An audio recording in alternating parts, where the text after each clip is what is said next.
Okay, we're live on Facebook. We're live on YouTube. All right. 27:20 through 30, verse 10. This week's Torah reading, this week's Parsha. Exodus 27:20 through 30, 10. Going live. All right. You can use this right here. Here's a Bible. Right here. All right. Yep. Just use the Bible. It's okay. There you go. Exodus 27:20. Okay. Hey, Suzanne. What's up? Let's pray. Yeshua, bless this time. Thank you for your word. Thank you for your people. Thank you for your truth. Thank you for reality. I pray, Lord, that you would show us the deeper parts of reality, that you would show us the heavier, more glorious, deeper layers to it. Teach us how to understand the seen and the unseen. Teach us how to understand your will.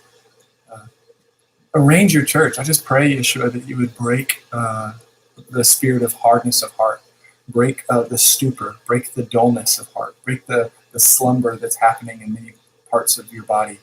Places that there are places where disciples really want to serve you, they really want to know you, they really want to love on you, but they have no idea where to begin, and they're in broken structures. So I just pray, Yeshua, that we would be vessels and tools ready to respond to you when we read the Torah, and you help us to recover the things that the church has lost. I pray for restoration for your bride, the church.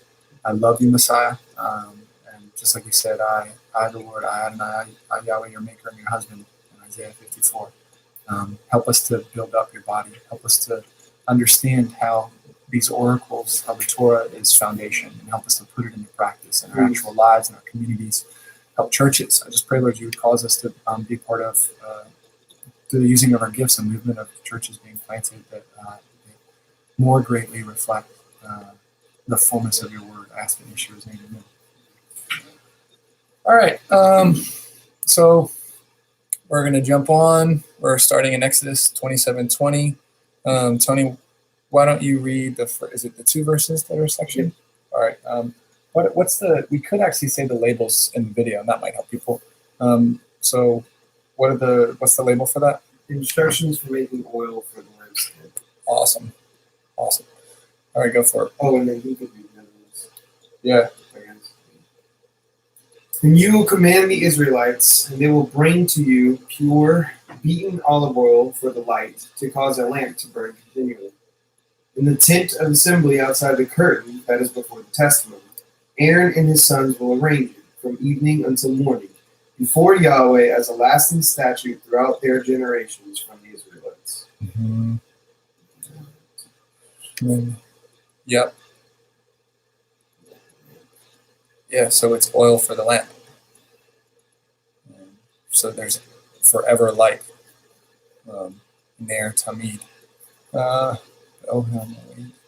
it's in a meeting in front of, outside of the curtain, which, okay. Are there any thoughts or questions? That phrase, Ya'arochoto, you were to arrange them. Verse 21, what does 21 say? Arrange them? Yeah, Aaron and his sons will arrange it. That is a priestly act. And it's the reason Aaron and his sons get named. It's not arbitrary. Only Aaron and his sons will arrange it. Who are Aaron and his sons? Anybody? Yeah. So those are specifically his sons, but the sons of Aaron are Levites. Nope. No, not the names. What do you call the sons of Aaron? So imagine it like this. This is useful for everybody. All horses are mammals, not all mammals are horses. Right. All sons of Aaron are Levites. Not all Levites are sons of Aaron. Sons of Aaron are priests. So sons of Aaron is a shorthand word for priests. They're the ones who can go inside the tent. Levites are not allowed in the tent. And only all Levites are priests. That's correct. Interesting. You'll see in Numbers, the Levites get singled out. They're about to be singled out in next week's Parsha. because of what they do with the sword. They get singled out, and they're going to become guardians and barriers for Yahweh's sacred space. So that hasn't happened yet. Yeah, the tribe of Levi, because of what happens with the golden calf, it's going to happen next week. Right. Okay. Yeah. Okay. So, sorry, there comes the line of, is it Gershon or that's Aaron's son? No. No. Those are, they're the sons of Levi. Aaron is his own line, and then all the other ones are just Levitical lines. They're the lines that are non-priests. Basically, Aaron, and then Aaron's the priestly Levite, and the other Levites are non-priestly Levites. The term Levite takes on its meaning, in part because of the special status that the tribe ends up with. So the tribe of Levi can't own property. They tend to live in cities of refuge. And what I mean by can't own property, they can own property. They just don't get an inheritance in the land. They get special privileges for certain tithes. They're servants for Yahweh's house. And so you get, and I think, and I'd like to double check this, I think they get, basically, I'm pretty sure they get free reign in the Chutz over there. They should get access in the courtyard. Whereas Israelites don't get free reign in the courtyard. An Israelite comes through that entrance of the screen with an offering, and basically right up near the front is the altar burnt offering. They can see the laver where the priest would wash, and they can see the columns of the entrance, but they can't see into the tent because it's double screen, and they can never go into it. The Levites should, and I'm not certain about this, but I'm pretty sure they get more free reign. What's up, Kevin? They get more free reign throughout the outside space in the courtyard, but they can't go into the tent proper. Only the sons of Aaron, only the priests get to go into the tent. So this phrase, Ya'arochato Aharon Uvanav, Aaron and his sons will arrange them, or arrange it, is a command that explains priestly function. Only Aaron and his sons will arrange it. The phrase Ya'aro, he will make long, or he will lengthen it, or he will lay it in a line. It's arranged. Okay. This word gets used for what you do with the wood. You arrange it. What you do with the sacrificial meat and objects, you arrange it on top of the wood. You just arrange it on top of the altar. And it's a job of, it's a priestly function.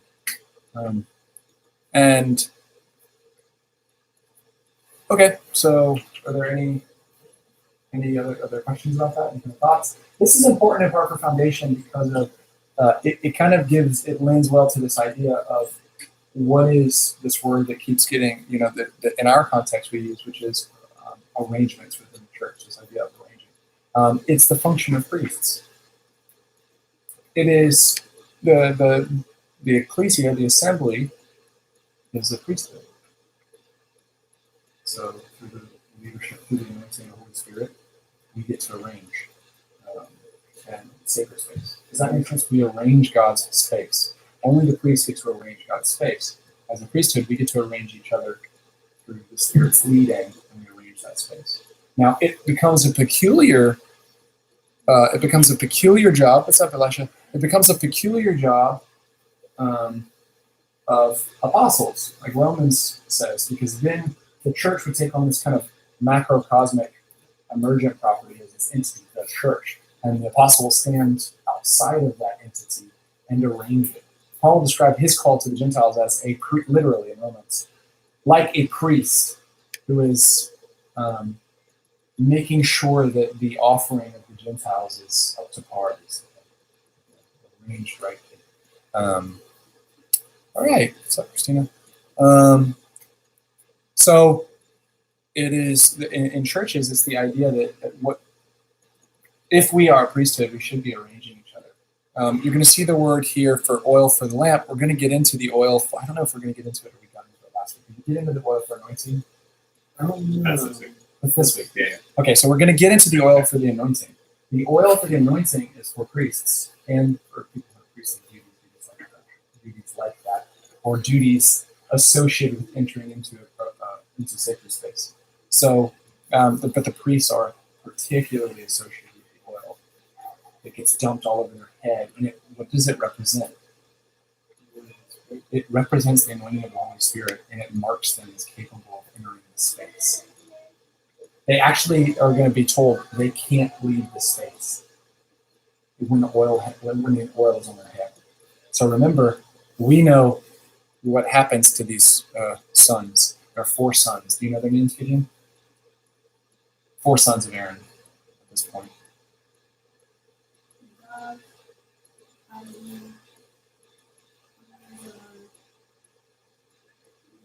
Yes, 2 of them die. Nadab and Abihu die. And when they die, Aaron is not allowed to sit in. He's not allowed to. You will see in Torah. It's going to happen in Leviticus. Yahweh. They die in the house, and they die when Aaron has the oil on his head. And he can't warn them. He cannot disturb his hair. He can't tear the garments, the priestly garments. Literally, we're going to read about.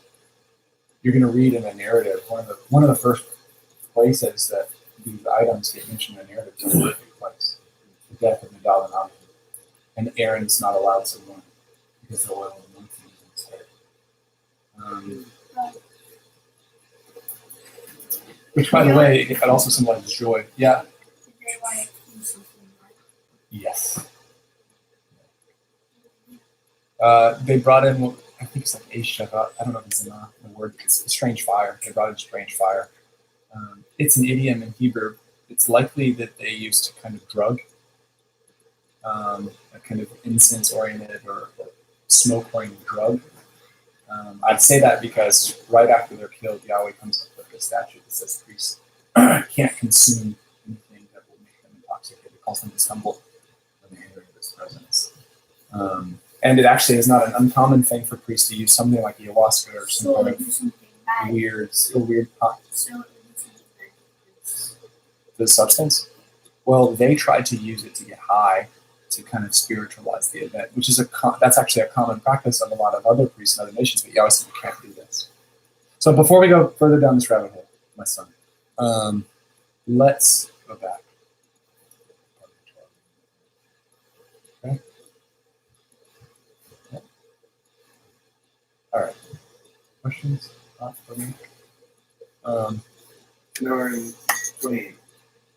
Okay, 28. And bring near to you Aaron, or this is instructions for making garments for priests.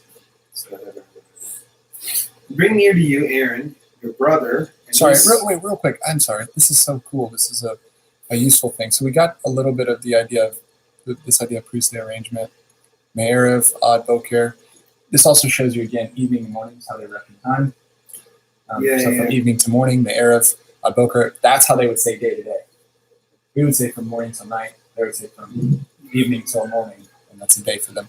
But which means all the time, daily. Okay, Lifnei Yahweh, before Yahweh, Chukat Olam, everlasting statute, a forever precept, an endless precept. Ledorotam, for their generations, from the sons of Israel, from all the generations of the sons of Israel.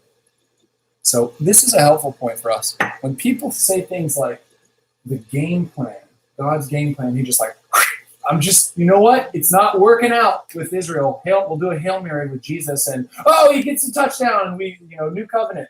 We're done with that other thing. But we'll throw out the playbook, and we'll just do this Hail Mary, this weird new covenant thing. That's not at all the case. In fact, the thrust of these ideas is based on a pattern, and that pattern is the same pattern that dictates the Old Covenant and the pattern that dictates the New Covenant. It's just intensified. The elements they remain intact. The functional aspects remain intact. It's just the designated functionary changes. That's really what changes from the Old Testament to the Old Covenant to the New Covenant. The functional accomplishments are intensified but remain intact, but the functionaries are what changes. It'd be like saying, God's not going to get rid of the function of day and night, but because the sun's acting up, I'll do a different star. There'll still be day and night. Okay. There's still going to be an arrangement that has to do with having that has to being a light forever for God. Okay.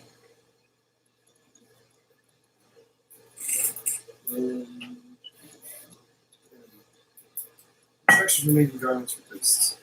Bring near to you Aaron, your brother, and his sons with him from the midst of the Israelites to serve as priests for me. Aaron, Nadab, Abihu, Eleazar, and Ithamar, the sons of Aaron. And you will make holy garments for Aaron, your brother. Okay, let's stop because that's verse 2. But see, yeah. So verse 1, and you, who's he talking to? Who's you? Moshe. Okay. Now try to think in spatial terms. Why does he say bring near?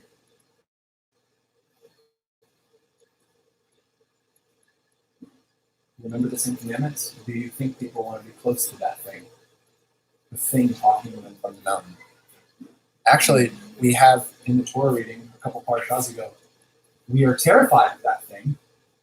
You talk to that thing in our behalf. So Moshe is there and doing it. Now, so is Joshua. We know that Joshua son of Nun goes with Moshe. He's like he's his deacon, literally. He's his deacon. He's his minister. He's Moshe's gopher. And Exodus 33 tells us when Moshe goes in, Moshe's done with his business and leaves. Yahweh's presence will remain in the tent, and Joshua will remain Yahweh. It's like he ended up being trained throughout all that, so that when Moshe died and he had to take over, this was not a strange thing. He witnessed the reception of the Torah. He witnessed the interactions between the difficult cases that Yahweh and Moshe would discuss. And that's a really interesting picture. Imagine that, a discussion. And it is a discussion. We're going to see in this passage something that's a little bit weaker. The priests don't get the guarantee of a discussion. The priests get lots. Okay. Now, we don't know they're probably like a D20, but we don't know that. They could be as simple as a yes and no. Different colored yes and no, so we always construct questions for the yes or no. That's the way they did it. Or it was like a D20, and they had a letter of the Hebrew alphabet, and they painstakingly rolled them to see what words were formed.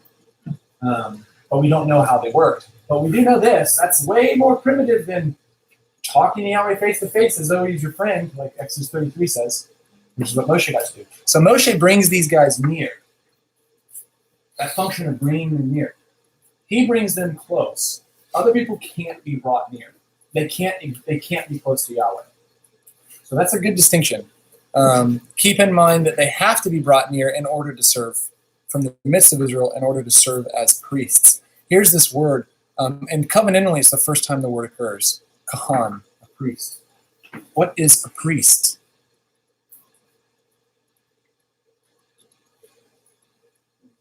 It's a good question. What is a priest? We hear the word and we maybe imagine all kinds of things. But functionally, what's different between a priest and a judge? What's different between a priest and an elder? What's different between a priest and, I don't know, a covenantal head? All kinds of different things you can think of that we've seen in the Torah, a lot of different roles that we've seen, kings. We've seen a lot of different kind of social and cultic and covenantal roles up to this point. This is the first time that we see designation for a priest. Priests are put in the most important position possible. Now, Deuteronomy is going to end and tell us that there was no prophet that ever arose that was like Moshe. Now, the writer, the author at that point of that part, he writes about Moshe's death. Very unlikely that Moshe wrote it, unless you do the plenary inspiration. That Yahweh told Moshe to dictate his own death and write down how it was going to go down. So whoever wrote it, since up to this point, no one's arisen like Moshe, which is why whatever prophet will arise like Moshe prophesied, among your brethren that will, is going to be quite incredible. Because Moshe eclipses the highest role imaginable, which is the high priest. Moshe is like a looming, massive figure that is on the outskirts. This is shadow. For some reason, Moshe gets unparalleled access to substance. So this role of him being a prophet function, and for him a prophet is necessarily a judge, a shofet as well, and does these other things. I mean, a meta arranger. The role of the one who will eclipse him that's greater than him has to be astronomical. And Moshe brings these guys in. A priest basically is, it sounds really weird, but it might be, maybe it's a helpful metaphor for people. And I think it's worth taking time. We're going to get into a lot of details about the construction of the garments. And I think there's beautiful symbolism there, but I'd rather people understand what is going on. Why are they, who's going to use these things? I think that will help them. So this video could be a resource for that, for this week's reading. Maybe that's the way to think about these videos, is just to try to say what would resource people do to help people help them, rather than breaking it down. So the way I think about this is, if you've ever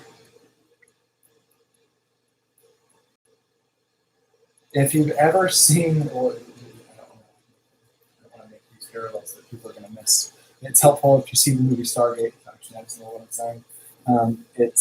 It could be helpful for you to imagine the way that a voodoo doll works.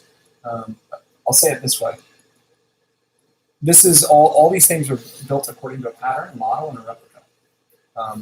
The replica has a function, which is by maintaining the replica, they maintain the touch points to reality.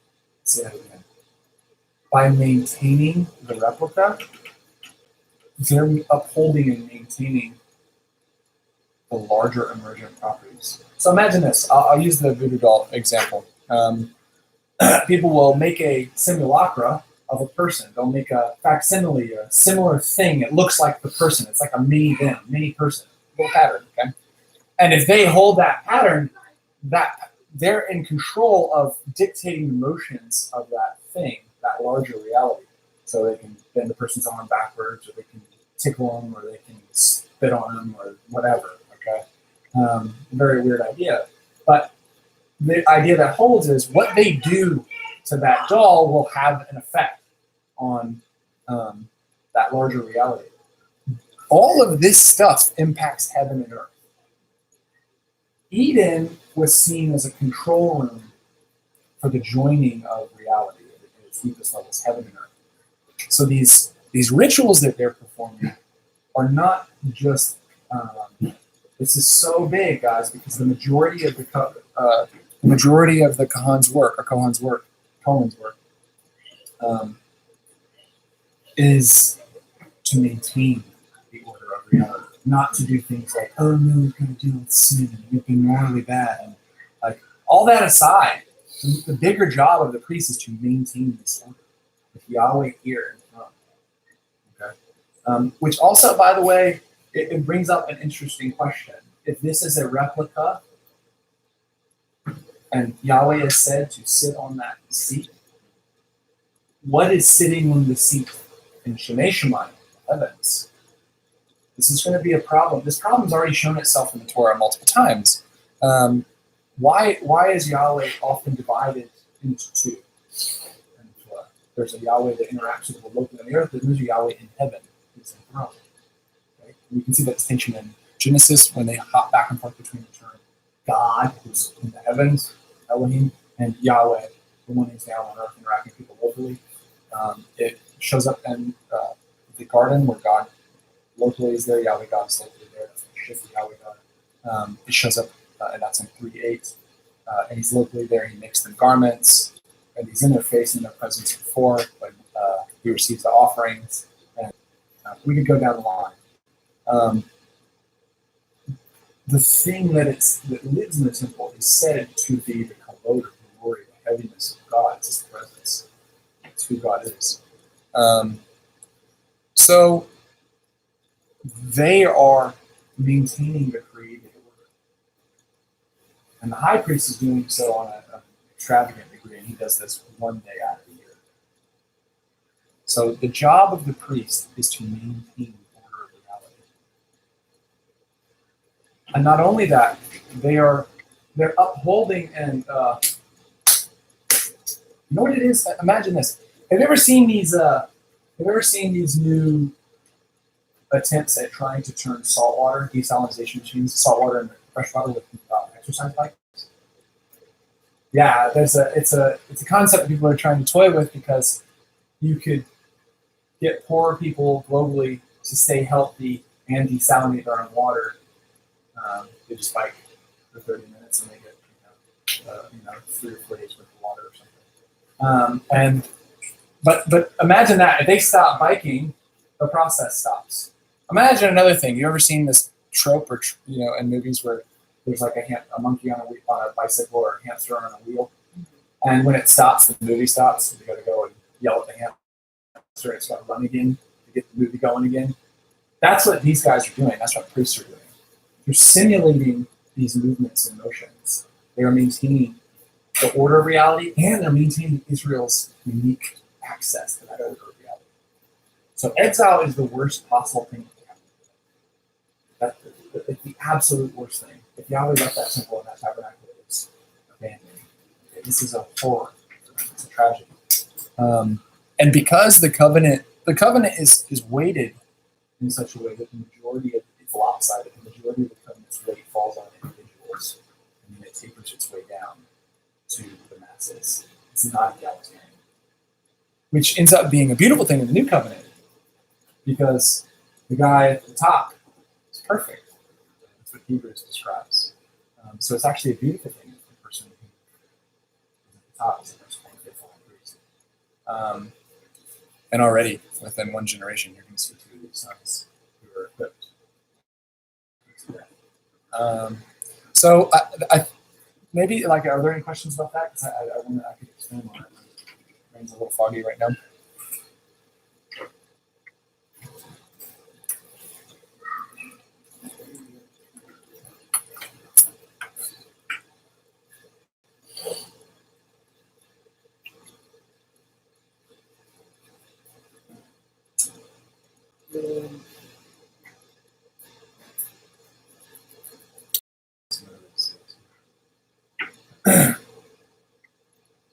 Yeah. Here's another way to say it. This one might actually capture it somewhat too. These guys are trained to interact in another world. So that if you could imagine, what if gravity was trying to suck us up to the atmosphere, okay, instead of pull us down to the ground, and there were people who were going to travel up into the ocean, so now we're upside down, and they were going to get to the deepest point where the pressure is the highest, where it's the immediate, special clothing, special suits, a special status, and a restricted area to be able to go back and forth. It's not just described in priestly garments, the restricted courtyard, tabernacle space, and the priests are the ones who go in. The high priest is the one who wears like the James Cameron deep probe, outfit, and he goes into the heaviest and holiest place, and goes into and shares space with Yahweh. And they do work within that space, and it has results in the external.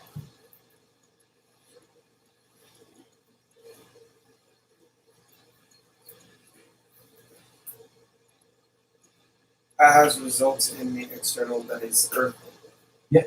Okay, so it shows to keep the to essentially arrange the space that Yahweh's going to occupy, to maintain the space. Yeah. In their doing that, they are affecting the earth. Yeah, partly because Yahweh will affect the earth primarily, right? They are creating the arrangement of the hamster on the wheel that affects the space that Yahweh wants and desires to create. Okay. It's a weird arrangement because it's basically like Yahweh's the one who tells them how to set it up to begin with. He says, "This is what." I'm not being a butthead because I think that Yahweh reveals so many beautiful things to us before. But it might be like that. Who said they didn't want green M&Ms? You know about that? Or Van Van Halen. Okay, so one of these bands, they just put this clause in their contract, making sure people read the contract. No green M&Ms.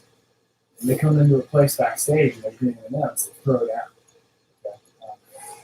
And it's the idea that this is how the space will be arranged for me to adopt the space, for me to fill the space. Okay. So they're building a control room and they're performing these functions basically to keep the space going for Yahweh to stay seated. They want Yahweh to stay seated and do what he does.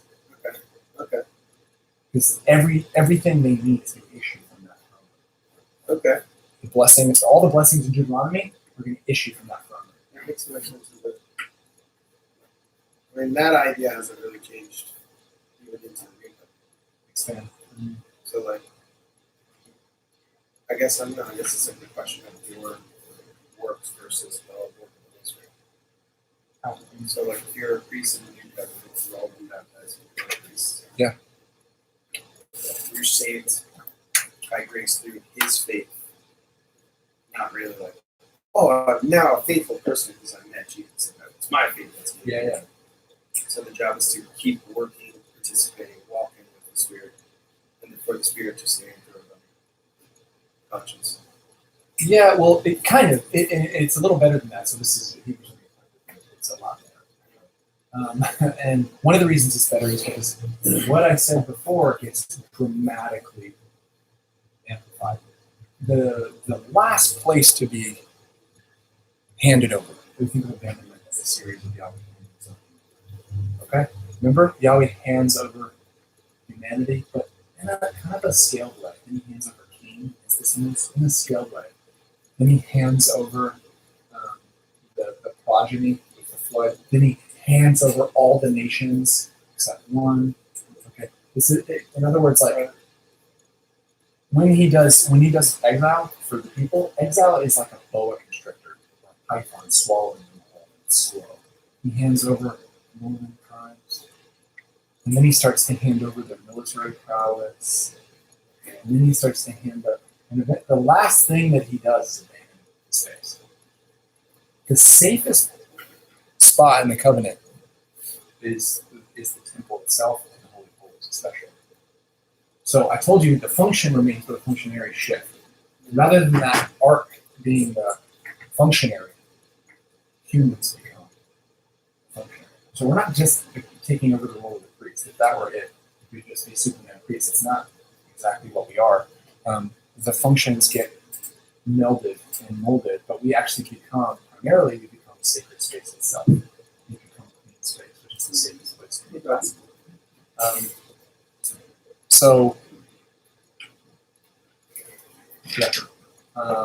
What was the, yeah, and your thought about, imagine this is going to be kind of cool, because it's like, you're not allowed, you know how you need special suits on to match the environment? The environment is glorious, beautiful, and splendorous, right? If you go into the environment ugly and vain and broken, it will crush you. Does that make sense? Yeah. What if the oil could talk to you and say, act like this, move like that, sheen like this kind of thing? Right. What if these elements could direct you, or really the oil could direct the priest to talk to them? It does for us. The Holy Spirit is Yeshua himself anointing us. And so there's cooperation. There is a human being under all that stuff. It doesn't obliterate our humanness. Right. It's just a level of cooperating. So it is like the covenant. Okay. Uh-huh. So it says the place is safe. Everyone dies when they look. Yeah, I don't mean safe for people. I mean safe for the space itself. The space doesn't die. Yeah, the space doesn't get abandoned. The space doesn't get handed over. Yeah. No, the space is not a safe place for undesignated imagers. It's just too heavy.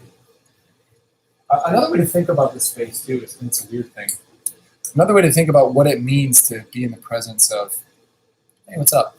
Carly? I don't know if yeah, Carly, what's up? Another thing to keep in mind is somehow being in Yahweh's presence forces a change in what you are. That it's almost like the internal, let me say this, the conscience of the person who engages with Yahweh,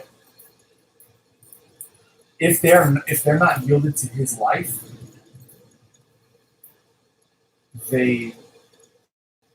what their inside is like becomes their outside. They die.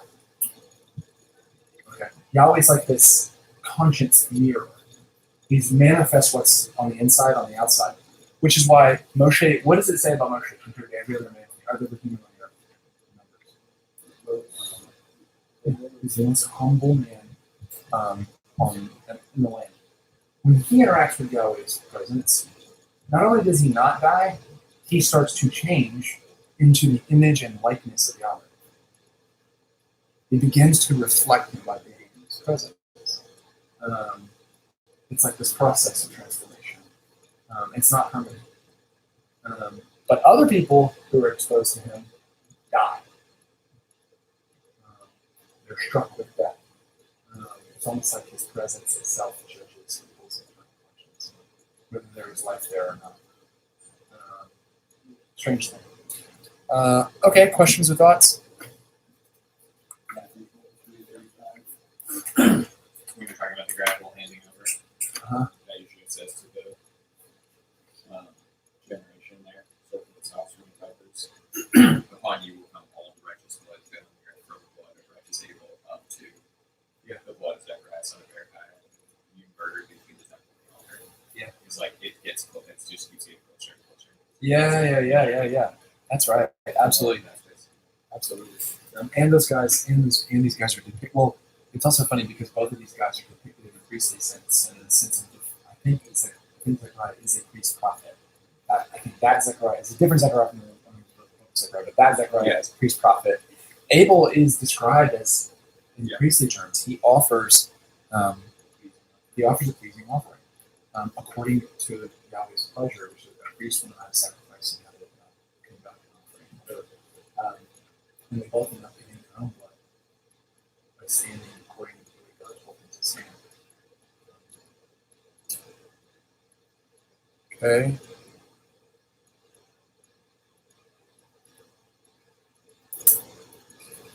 I love that thing. I actually love it. Beautiful clothes. It's weird. It's almost like you have to, it is like to dwell in that space, you have to reflect that space. It's like camouflage. Aaron has to be glorious instead of that space because of the beings that they too are glorious. They belong there.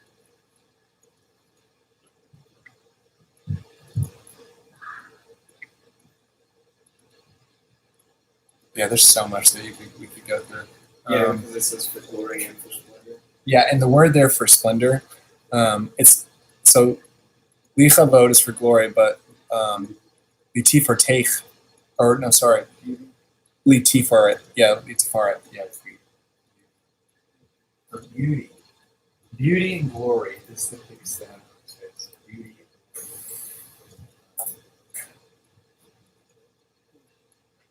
Okay.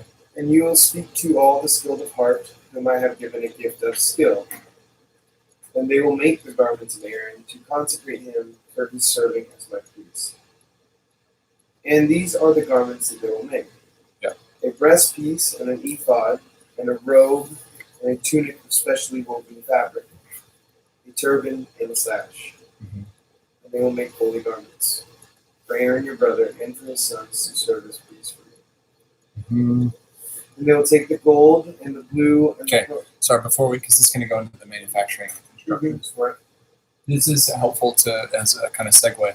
The lemma, chacham, to be wise, is it just like all words, it will evolve throughout history in its usage. Its usage in the Torah differs pretty greatly from its usage later in the Tanakh wisdom literature and the poetical sections. So wisdom in these later sections tends to emphasize moral wisdom in the sense of like making moral and life decision selections so that you are able to navigate and arrange, or you're able to navigate and select the most morally virtuous decision that brings benefit. And this kind of that starts to define wisdom in Proverbs and in Ecclesiastes, and in some of the prophets. But here, wisdom is used, wisdom in its earliest sense meant to be skilled, which makes sense that it would evolve that way. It's basically to be the wise in Proverbs is basically skilled at life. Yeah. Okay. Skilled at living, which is the highest skill we all should aim for, like skilled at life. But these guys are going to be skilled in art, skilled in manufacturing, skilled in forming and making. Actually, a better way to say this is build, because what is it? It says asita, I guess. So it's make. So they're skilled in making. Now this is important because Shlomo, Solomon, he's the guy who gets the Spirit. He's the son of David, and he's given great wisdom. But what does he do? He builds the temple. He's the son of Judah that built the temple. And he has the spirit of wisdom on him. The one who's going to end up having the spirit of wisdom on him is also going to be Judean. Betzalel. It means in the shadow of God, or in the form of God. In the shadow of God or in the form of God. He's the son of Judah. He is going to make all of these, because he has this wisdom. He will actually craft the space that God's going to live in. Very important for us to understand, okay, what's the new covenant, correlation. Yeshua is going to, Yeshua is, if you imagine somebody with a really big plate, a buffet, and they just like, go like, oh, that, I'll take that too, give me some of that, I'll take that, I'll take that. Okay. Imagine him being like, oh, your job, Moshe, Shofet and prophet, I'll take that. Okay, high priest, I'll take that. Yeah.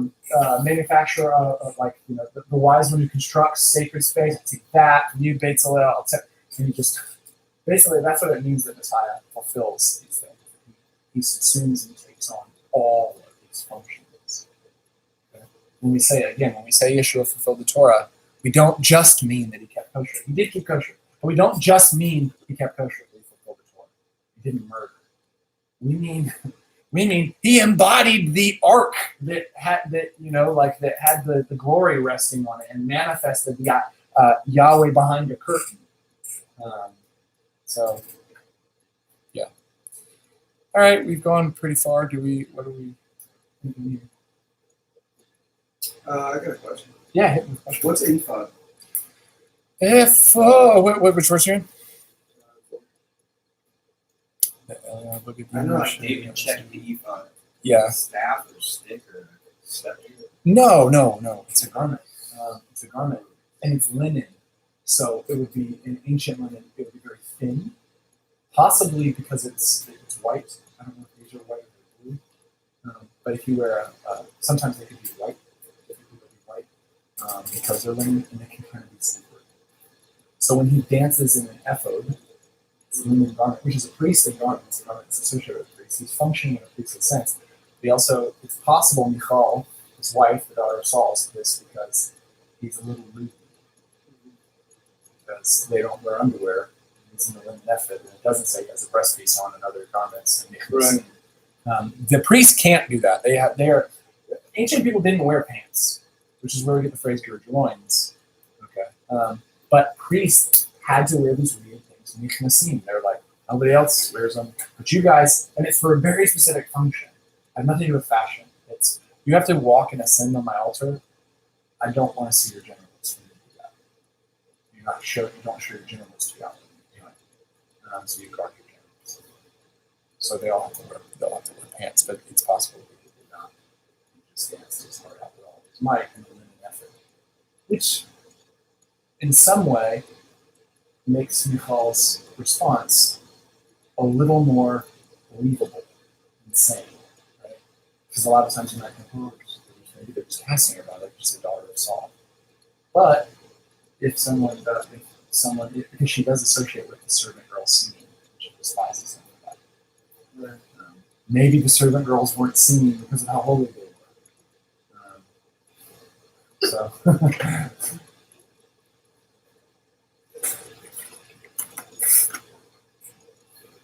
So they found something. Yeah, well, they didn't know they wore it as an outer garment.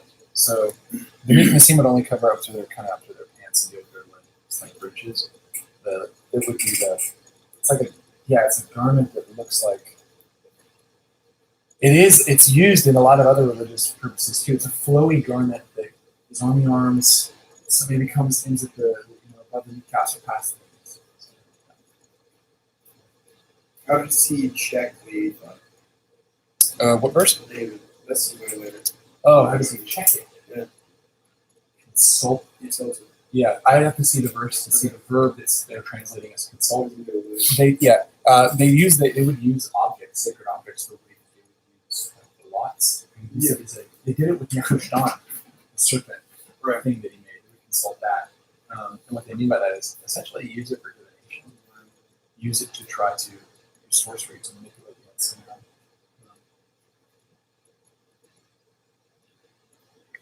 Which, by the way, when I'm telling you to ask, it's not a big leap to get to the cultural concept of let's use the thing our way. Right? They're not like other people reading the Bible like, why would you use something to accomplish that? Well, their right function is to use it to accomplish something. You just miss that reading your Bible. So it's not that big of a leap for people who are misbehaving, just kind of like that kind of dangerous, slippery slope. Like, no, we'll use it this way. Maybe we won't use it at a designated time. Maybe because I'm the king, I get to use it privately, or these weird kind of thoughts. There's a king who dies because, for example, he takes Yahweh's altar and uses it for his own sorcery. He doesn't abolish it or destroy it. He's like, this one I don't have to use that. Doesn't work out for him. I don't know if it's he's a Judean. He does it based on he builds a new altar based on the Assyrian altar, so another god takes the old Yahweh altar. He's a person of public. Can't remember his name. Yes, not a me.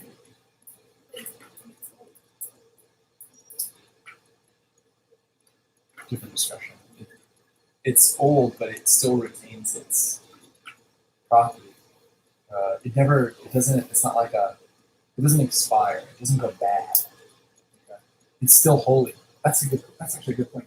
Holiness doesn't go bad.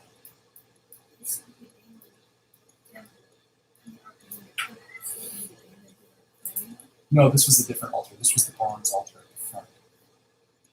So you can imagine that, kind of, because anything that receives life, you could technically call an altar. So technically, there are 3 altars. The ark functions as an altar that receives blood. Not often, but it does.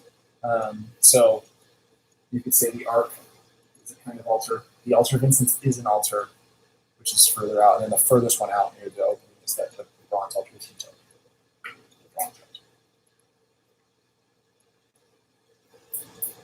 That's actually a good point. You don't lose your holiness. Holiness is also not, holiness in this context would mean the right of passage. The license, like they have a license to go back and forth between realms, which says nothing of their standing before the Yahweh relational. Which is why Saul, even in great wickedness, insulting the dead, like doing genocide, murdering other people against the Torah, David rightly says he is mature. He's anointed. He's been touched. His holiness didn't expire when he started to live like a fool. This is similar in Romans, where it's just the calling and election of order. Yeah.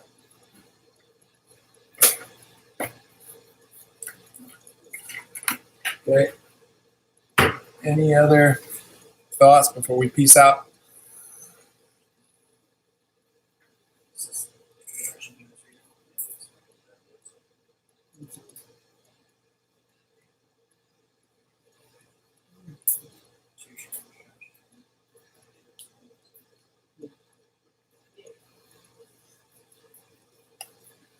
Okay.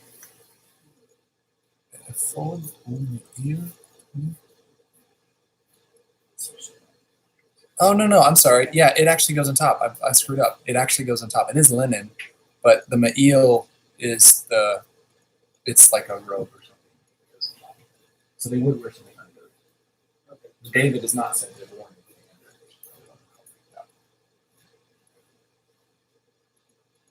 They're decked out in robes, which is probably very hot where we are. The smell of blood would be pretty intense. So we need really good incense. Okay.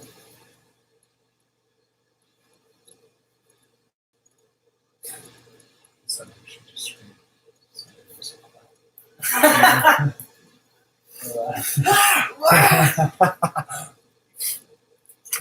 The people driving.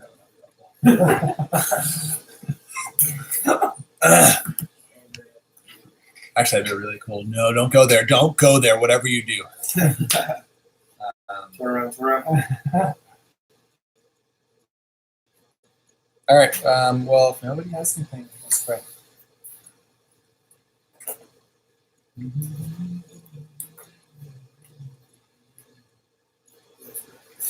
Yeshua, thank you for today. Thank you for the opportunity to read together, to learn together.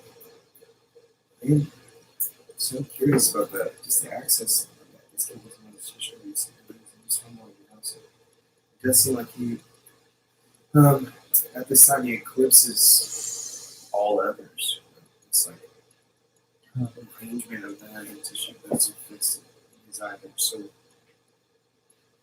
that you graciously share with him that in response, that his face glows after speaking with you, being given the choice to reflect on his humility does cause more glory to you, which is more proof that you do desire to do life with him. I think help these things make sense. I really just reading it and be like, oh, this is boring. This is where ignorance and stuff. But understand the flows, understand the arrangement, understand why these flow yards, why this seems like you're choosing things that are costly, choosing things that mean something to the people you're doing life with, which is humble of you. Right, if gold is the best thing that earth has to offer, it may not be the best thing that earth has to offer, but that you would use it as a thing because it's costly, it's significant to you as the people you're with. It says something like hardship. It says you will have this, you will see, you will lead to us. So yeah, even me as I don't understand a lot of these things. I want to get behind the curtain. I want to gaze into you. I want to understand this. I want to. I know I cannot grasp it on my own, but I would like to attempt to grasp it. While you're waiting,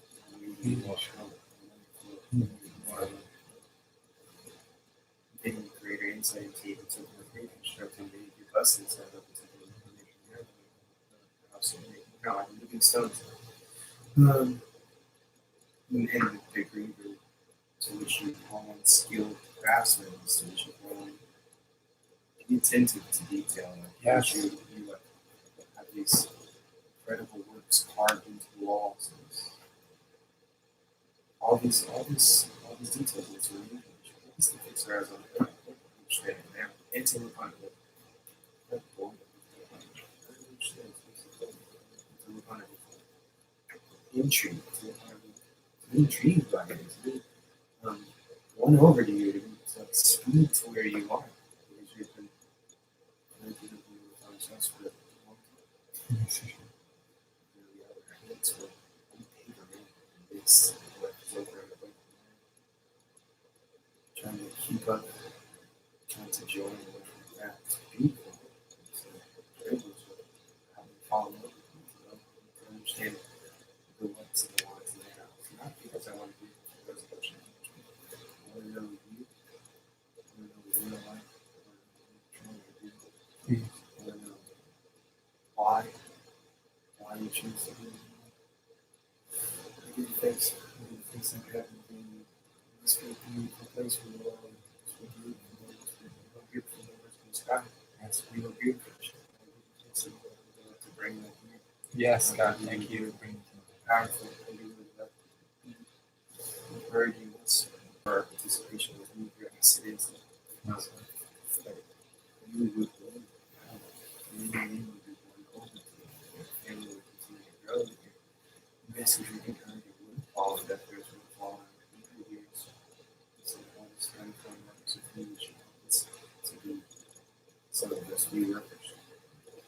To be now. roll up reflected in the light. It's like easy to reflect in the glance that I receive outside the days of the rest of you to meditate into the house and you all the homes see fulfill those trees well, as well as sun as well. We have it said, but it's really you are at home. You are to the side, you are the one who will be. We will be spirit, we will make it back to your Father in peace of lost and inside. Jesus, let's glean inside. If only just to praise you. If only just to praise you because your craftsmanship is quite because you are beautiful.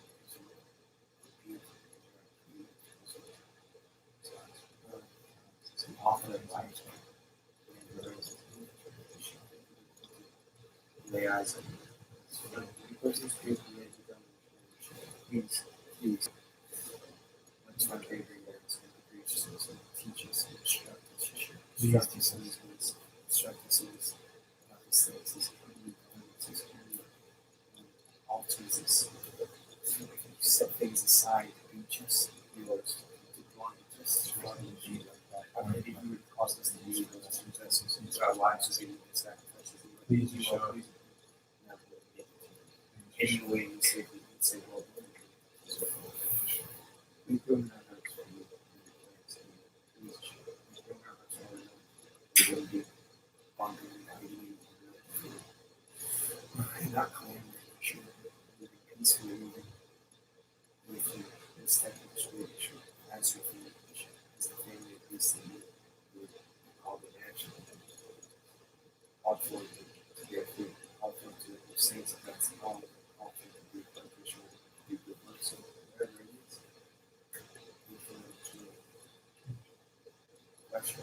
These feelings teach us these things. Yes, for sure. That's what it's in the power. All right.